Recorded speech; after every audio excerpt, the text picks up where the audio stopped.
Brought to you by Palvi Agrico. पालवी ॲग्रिको, भारताचा पहिला AI तंत्रज्ञानावर आधारित B2B आणि B2C ई-कॉमर्स प्लॅटफॉर्म. शेतीसाठी जे काही लागणार थेट तुमच्या बांधावर पोहोचणार, मोबाईलच्या एका क्लिकवर. महाराष्ट्राचे सन्माननीय मुख्यमंत्री सन्माननीय देवेंद्रजी फडणवीस, मुंबई उच्च न्यायालयाचे सन्माननीय मुख्य न्यायमूर्ती श्री चंद्रशेखरजी, महाराष्ट्राचे लोकप्रिय उपमुख्यमंत्री एकनाथजी शिंदे, रत्नागिरी जिल्ह्याचे तरुण तडफदार आणि आता देवेंद्रजींनी म्हटल्याप्रमाणे वजनदार पालकमंत्री उदयजी सावंत, माझे सन्माननीय सहकारी कोल्हापूर सर्किट बेंचचे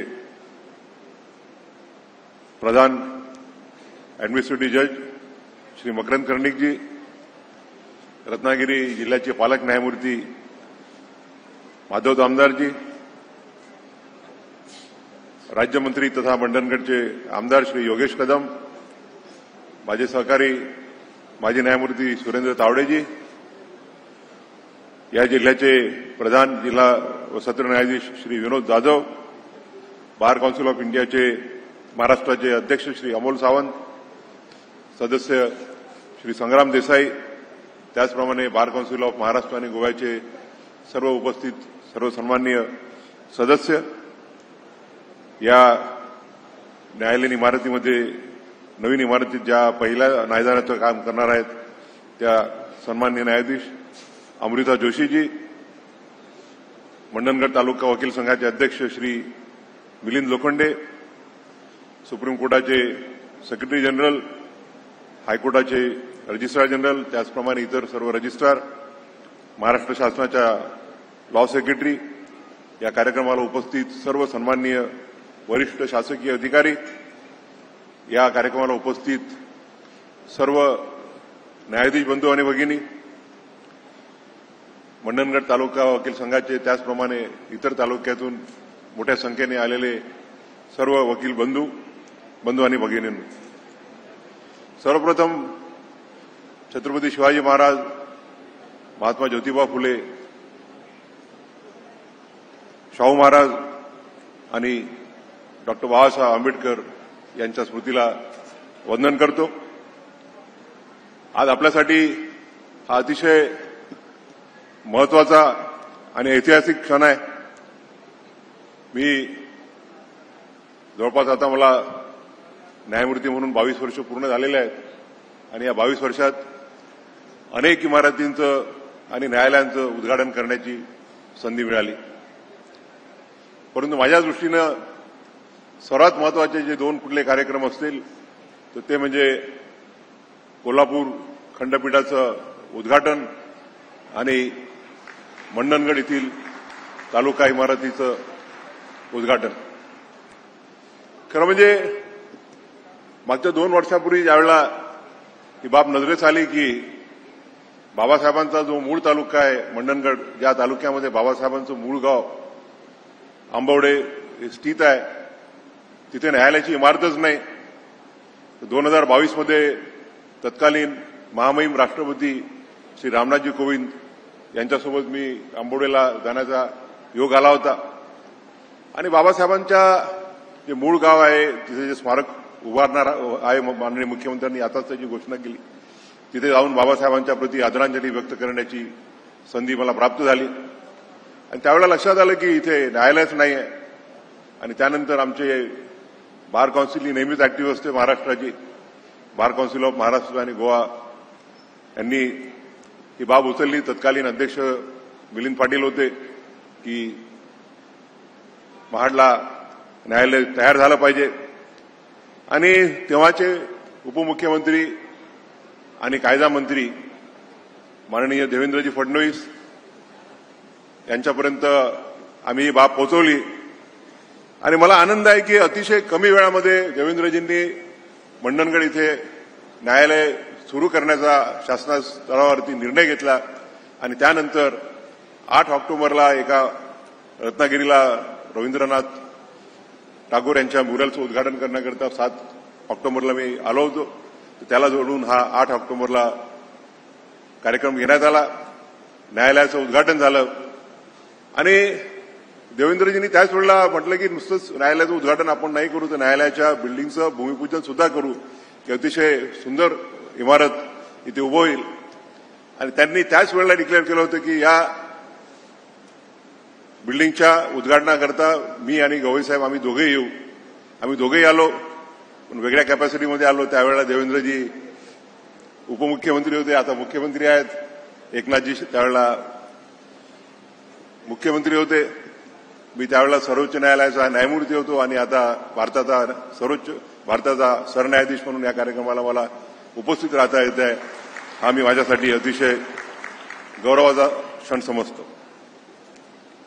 मी नेहमीच म्हटलंय की माझ्यासाठी कोल्हापूरचं खंडपीठ आणि मंडणगडची न्यायालय हे एक स्वप्नपूर्ती ज्याला म्हणतो आपण ते राहिलेलं आहे. मंडणगडला न्यायालय व्हावं ही तर माझी इच्छा होती, परंतु मंडणगडच्या नवीन इमारतीचं उद्घाटन करण्याची मला संधी मिळेल हे माझी अपेक्षा नव्हती. खरं म्हणजे हा योग जो आलेला आहे तो माझ्यासाठी दुग्ध शर्करा योग आहे आणि त्यासाठी मी महाराष्ट्र शासनाचं कायदा विभाग, महाराष्ट्र शासनाचं पब्लिक वर्क्स डिपार्टमेंट यांचं मनापासून आभार व्यक्त करतो की त्यांनी मला मंडणगडच्या नवीन इमारतीचं भारताचा सरन्यायाधीश असताना उद्घाटन करण्याची संधी दिलेली आहे. खरं म्हणजे माझ्यासाठी आनंदाची बाब आहे की बाबासाहेबांशी ज्या ज्या जागांचा संबंध आला त्या ठिकाणी न्यायालयीन इमारतीचं उद्घाटन किंवा भूमिपूजन करण्याची संधी मला मिळाली. मागच्याच वर्षी आम्ही त्यावेळेला देवेंद्रजी होते, एकनाथजी पण होते, आम्ही महाडच्या इमारतीचं भूमिपूजन केलं. आताच आपण यशवंत चावरेंच्या पुस्तकाचं त्यांनी महाडचा जो सत्याग्रह आहे त्या सत्याग्रहाचा इतिहास, त्या केसमध्ये त्यांनी बाबासाहेबांनी स्वतः वकिली म्हणून केलं काम, याचा पूर्ण रेकॉर्ड त्या पुस्तकामध्ये इतिहासाच्या रूपानं आपल्या सर्वांना उपलब्ध करून दिला आहे. मी माननीय यशवंत चावरेंचं सुद्धा अभिनंदन करतो की त्या पुस्तकाच्या रूपानं नवीन पिढीला बाबासाहेबांनी जो माणुसकीविरुद्ध लढा दिला होता, या माणसाला या देशातील जो उपेक्षित आहे त्याला माणूस म्हणून जगण्याकरता काय लढा दिला होता त्याची माहिती या पुस्तकाच्या रूपानं आपल्याला मिळणार आहे. देवेंद्रजींनी उल्लेख केला की या महाराष्ट्रामध्ये ज्या काही बिल्डिंग्स उभारण्या झाल्या त्यात माझं महत्वाचं योगदान आहे.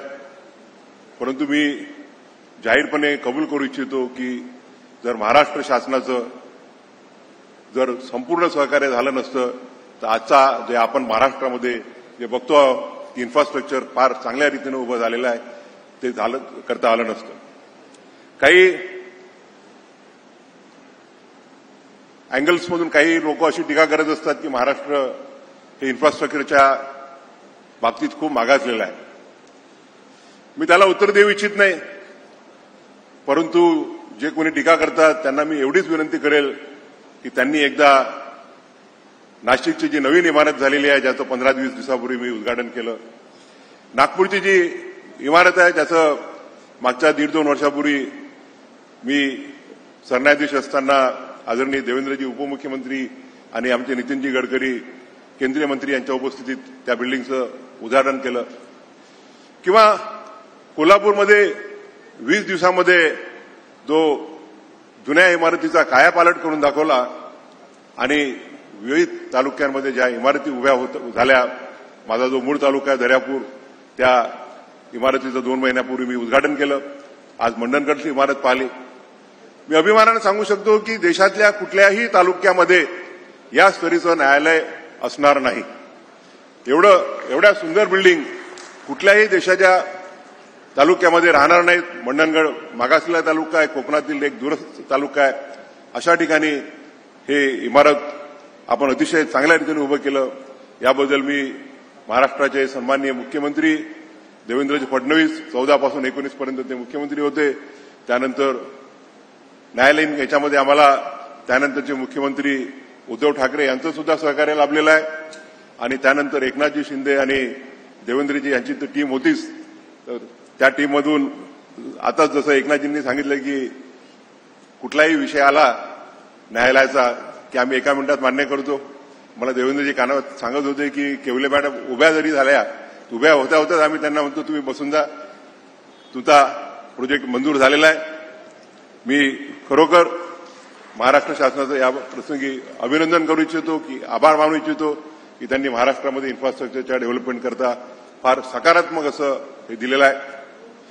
आणि मी नेहमीच म्हणत राहिलेलो आहे की शासनाचे जे 3 विंग आहेत, एक्झिक्युटिव्ह, ज्युडिशरी किंवा लेजिस्लेचर, या तिन्ही विंग घटनेने या देशाच्या नागरिकांना न्याय देण्याकरता त्यांचे प्रश्न सोडवण्याकरता केलेले आहे. आणि सेपरेशन ऑफ पॉवर्स जरी आपण ती डॉक्ट्राईन मान्य करतो पण ते सेपरेशन म्हणजे एकमेकाचा विरोध असं नाही आहे. जोपर्यंत आम्ही नेहमीच म्हणतो की judiciary does not have a power of sword or a power of purse, and therefore we always have to be dependent on the executive for the same. आणि एक्झिक्युटिव्हनी आणि ज्युडिशरीनी जर समन्वयाने ज्युडिशरीच्या इन्फ्रास्ट्रक्चर डेव्हलपमेंटचं कार्य केलं असेल तर त्यामध्ये काहीही गैर नाही आहे. कारण की अल्टिमेटली या देशातील जो शेवटचा नागरिक आहे त्यापर्यंत न्याय पोहोचवण्यासाठी शासनाची, मग ते एक्झिक्युटिव्ह असो, आणि सेपरेशन ऑफ पॉवर्स जरी आपण ती डॉक्ट्राईन मान्य करतो पण ते सेपरेशन म्हणजे एकमेकाचा विरोध असं नाही आहे. जोपर्यंत आम्ही नेहमीच म्हणतो की judiciary does not have a power of sword or a power of purse, and therefore we always have to be dependent on the executive for the same. आणि एक्झिक्युटिव्हनी आणि ज्युडिशरीनी जर समन्वयाने ज्युडिशरीच्या इन्फ्रास्ट्रक्चर डेव्हलपमेंटचं कार्य केलं असेल तर त्यामध्ये काहीही गैर नाही आहे. कारण की अल्टिमेटली या देशातील जो शेवटचा नागरिक आहे त्यापर्यंत न्याय पोहोचवण्यासाठी शासनाची, मग ते एक्झिक्युटिव्ह असो, मग ते लेजिस्लेचर असो की ते ज्युडिशरी असो, त्यांची जबाबदारी आहे.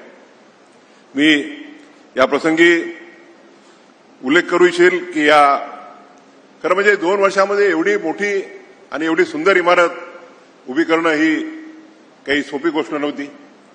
परंतु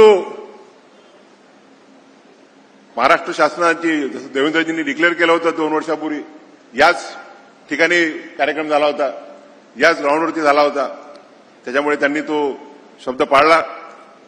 परंतु मुख्यमंत्र्यांकडे भरपूर कामं असतात. जोपर्यंत त्यांचे जे बाकी एक्झिक्युटिव्ह विंगचे जे लोक आहेत त्यांची त्यांना साथ मिळत नाही तोपर्यंत हे काम पूर्ण होऊ शकत नाही. मी या प्रसंगी जाहीरप्रमाणे या जिल्ह्याचे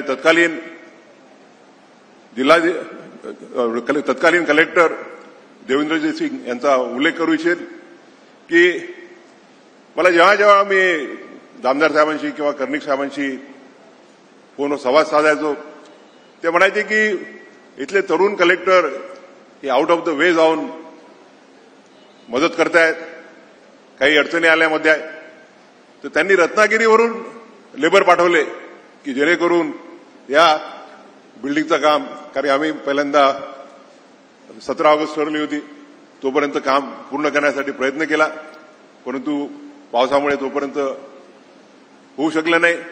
आणि त्याच वेळेला मी कोल्हापूरला डिक्लेअर केलं होतं की आज खरं म्हणजे मी व्हिएतनामला राहणार होतो पण मी माझा व्हिएतनामचा दौरा कॅन्सल करून काल मी व्हर्च्युअली जॉईन झालो आणि आज त्याच कोल्हापूरलाच डिक्लेअर केलं होतं की 12 ऑक्टोबरला आपण मंडणगडचं उद्घाटन करू. त्या अगोदर मी फक्त नाशिकचं उद्घाटन केलं. देवेंद्रजी काही कारणामुळे उपस्थित राहू शकले नाही पंतप्रधानांसोबत कार्यक्रम असल्यामुळे. पीडब्ल्यूडीचं तर एकेकाळी असं प्रिझम्पशन होतं की पब्लिक वर्क्स डिपार्टमेंटचं जर काम असेल तर ते खराबच असलं पाहिजे आणि 1-2 वर्षामध्ये ती बिल्डिंग खराब होऊन जाईल. परंतु अलीकडच्या काळात मी बघतोय की पीडब्ल्यूडीनी जे कामं केलेले आहेत ते अतिशय सुंदर असे केलेले आहेत. मी पब्लिक वर्क्स डिपार्टमेंट त्याचप्रमाणे त्यांचे जे सुप्रिंटेंडिंग इंजिनियर आहेत कुलकर्णी, त्याचप्रमाणे सुखदेवे एक्झिक्युटिव्ह इंजिनियर आमच्या नागपूरचे आहेत, त्यांचंही अभिनंदन करू इच्छितो. आज आपण एक नवा पायंडा पाडला की ज्या कामगारांमुळे ही बिल्डिंग उभी राहू शकली, ज्या कामगारांचं या बिल्डिंगच्या उभारणीमध्ये मोलाचं योगदान आहे, त्यांचा आपण त्यांना मंचावरती बसून सत्कार केलेला आहे. मला वाटतं ते खऱ्या अर्थानं बाबासाहेबांच्या विचाराला आपण पूरक असं कार्य केलेलं आहे. या बिल्डिंगमध्ये अनेक अशा अडचणी आल्या. मी ज्यावेळेला 2017 मुंबईला आलो आणि इन्फ्रास्ट्रक्चर कमिटीचा अध्यक्ष झालो, तर त्यावेळेला माझ्यासोबत रेवती मोहिते डेरे मॅडम आणि न्यायमूर्ती मकरंद कर्णिक यांनी आम्ही सोबत अनेक असे प्रोजेक्ट मंजूर केले, कार्यान्वित केले आणि पूर्णत्वास आणले. आता सध्या मकरंदजी इन्फ्रास्ट्रक्चर कमिटीचं अध्यक्षपद भूषवत आहेत. त्यांनी आणि माझं आमदार तर मला वाटते महिन्यातून कमीत कमी 2-3दा त्यांची इथे चक्कर व्हायची आणि स्वतः त्यांनी लक्ष घालून अतिशय सुंदर अशी इमारत पूर्ण करण्यासाठी त्यांनी योगदान दिलेलं आहे. या ठिकाणी बाबासाहेबांचा पुतळा जो सुप्रीम कोर्टात आपण उभा केला आहे, त्याच प्रकारचा पुतळा व्हावा अशी त्यांची इच्छा होती. त्यांनी मुरल्स करता स्वतः वाटते पेनला जाऊन त्या कलाकारांकडून करून घेतले. त्यांचे मी या प्रसंगी खरोखर अभिनंदन करू इच्छितो. आणि तो पुतळा तयार होणं शक्य नव्हतं एवढ्या कमी वेळात, परंतु सुप्रीम कोर्टात ज्यांनी पुतळा बनवला ते आमचे दिल्लीचे स्कल्प्टर नरेश कुमावत यांना मी विनंती केली आणि त्यांनी लवकरात लवकर ताबडतोब हा पुतळा तयार करून दिला. त्याबद्दल त्यांचंही मी अभिनंदन करू इच्छितो. या पूर्ण महाराष्ट्राच्या इन्फ्रास्ट्रक्चरमध्ये पूर्णत्वास नेण्यास आमचे ज्युडिशियल ऑफिसर विलास गायकवाड हे नेहमीच हायकोर्ट आणि गव्हर्नमेंट याच्यामध्ये एक दुवा साधण्याचं काम करत असतात. त्यामुळे त्यांचाही या ठिकाणी नामोल्लेख करणं गरजेचं होईल. संग्राम देसाई आणि उदय सामंत यांच्याबद्दल तर काही बोलायची आवश्यकता नाही. जर उदय सामंतांनी स्वतः लक्ष घातलं नसतं आणि संग्रामनी त्यांच्या पाठीमागे रेटा लावला नसता तर आजचा हा प्रसंग कदाचित या दिवशी पूर्णत्वास येऊ शकला नसता. मध्यंतरी काही अडचणी आल्या आणि तातडीने त्यावेळेला मग निर्णय घेण्यात आला आराध्यसाहेब चीफ जस्टिस असताना की विनोद जाधव यांची इथे बदली करण्यात यावी की जेणेकरून या कामात ज्या अडचणी निर्माण होतात त्या अडचणी दूर होतील. आणि मी या प्रसंगी विनोदजींचंही अभिनंदन करू इच्छितो, त्यांचे आभार मानू इच्छितो की त्यांनी अतिशय बारीकरित्या लक्ष घालून आणि अतिशय मेहनत करून ही बिल्डिंग या तारखेपर्यंत पूर्ण करण्यासाठी जे योगदान दिलेलं आहे त्याबद्दल त्यांचं अभिनंदन करतो. त्यांच्या प्रयत्नांमुळे आमचे मुंबईचे जे वकील मित्र आहेत ते उपस्थित आहेत आणि त्यांनी लायब्ररीकरता पुस्तकं डोनेट केलेले आहेत. त्यांचेही सुद्धा मी या प्रसंगी जाहीरपणे आभार मानू इच्छितो. या प्रसंगी मी एवढंच म्हणू इच्छिल की आज आपण बाबासाहेबांच्या जी घटना दिलेली आहे त्या घटनेनुसार पूर्ण देश काम करतोय आणि बाबासाहेबांच्या घटनेमुळेच आज आपण बघतो आहोत की देश प्रगतीपथावरती आहे. देश एकसंघ आहे. मग तो beat the times of war और टाइम्स ऑफ पीस, देशामध्ये इंटरनल इमर्जन्सी सुद्धा आल्या परंतु देश हा अखंड राहिला. आणि जेव्हा आपण आपल्या शेजाऱ्यांसोबत आपल्याला आपण कम्पेअर करतो, मग ते नेपाळ असो किंवा बांगलादेश असो किंवा श्रीलंका असो, तिथली परिस्थिती आणि आपली परिस्थिती यामध्ये जो अतिशय डिफरन्स आहे तो माझ्या मते भारतीय राज्यघटनेमुळेच आहे. बाबासाहेबांनी शिंदेसाहेबांनी म्हटल्याप्रमाणे की जोपर्यंत या देशामध्ये सामाजिक आणि आर्थिक लोकशाही निर्माण होणार नाही तोपर्यंत राजकीय लोकशाही काही अर्थाची नाही, असं आपल्या 25 नोव्हेंबर 1949 रोजीच्या भाषणामध्ये त्यांनी म्हटलेलं होतं. आणि आपण जे इन्फ्रास्ट्रक्चर निर्माण करतो, ठिकठिकाणी न्यायालय उभार करतो, तो it is one of the ways of the justice reaching to the door steps of the litigant. न्याय हा पक्षकाराच्या दारात पोहोचला पाहिजे आणि म्हणून डिसेंट्रलायझेशनला आपण मान्य करतो, ठिकठिकाणी न्यायालय उभारणी करतो. या प्रसंगी मी आनंद व्यक्त करू इच्छितो की बाबासाहेबांच्या जो तालुका आहे, बाबासाहेब ज्या रत्नागिरी जिल्ह्यात होते, बाबासाहेबांनी ज्या रत्नागिरीमध्ये एक महत्वाचा खटला चालवला, त्या रत्नागिरी जिल्ह्यातील त्यांच्या मूळ गावी आंबोडे आहे. त्या ठिकाणी मुख्यमंत्र्यांनी घोषणा केली आहे की तिथे त्यांचं स्मारकही होईल. उद्या त्यांनी सांगितलं की 14 एप्रिल 2025 रोजी शासकीय जयंती तिथे साजरी करण्यात आली. त्यांचं अभिनंदन करतो. आणि इमारत झाली आहे, इमारत सर्व सोयींनी उपयुक्त आहे. मी माननीय अमृता जोशी त्याचप्रमाणे लोखंडेजी या दोघांचंही अभिनंदन करू इच्छितो. त्याचप्रमाणे पूर्ण बारचं अभिनंदन करू इच्छितो की त्यांना अतिशय सुसज्ज अशी इमारत मिळालेली आहे. या इमारतीतून शेवटच्या नागरिकाला जो लास्ट सिटीजन आहे त्याला कमीत कमी वेळात आणि कमीत कमी खर्चात न्याय मिळेल या दृष्टीनं आपण सर्वजण प्रयत्न राहाल अशी अपेक्षा व्यक्त करतो, जेणेकरून बाबासाहेबांचं सामाजिक आणि आर्थिक समानतेचं स्वप्न पूर्ण करण्याच्या दृष्टीनं आपण ती एक फूल ना फुलाची पाकळी म्हणून तो एक त्यांना श्रद्धांजली राहील, आदरांजली राहील.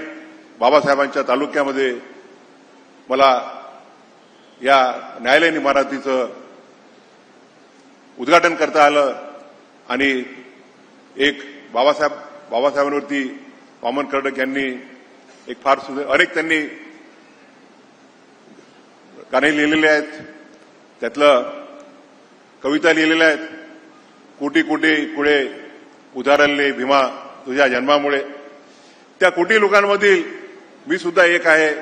बाबासाहेबांच्या घटनेमुळे, बाबासाहेबांच्या आशीर्वादाने या भारताचा सरन्यायाधीश होण्याची मला संधी मिळालेली आहे आणि या भारताचा सरन्यायाधीश म्हणून बाबासाहेबांच्या तालुक्यामध्ये येऊन त्यांच्याप्रती आदरांजली व्यक्त करण्याची आपल्या सर्वांच्या सोबत मला जी संधी मिळाली तो मी माझ्यासाठी अतिशय महत्वाचा क्षण समजतो. धन्यवाद.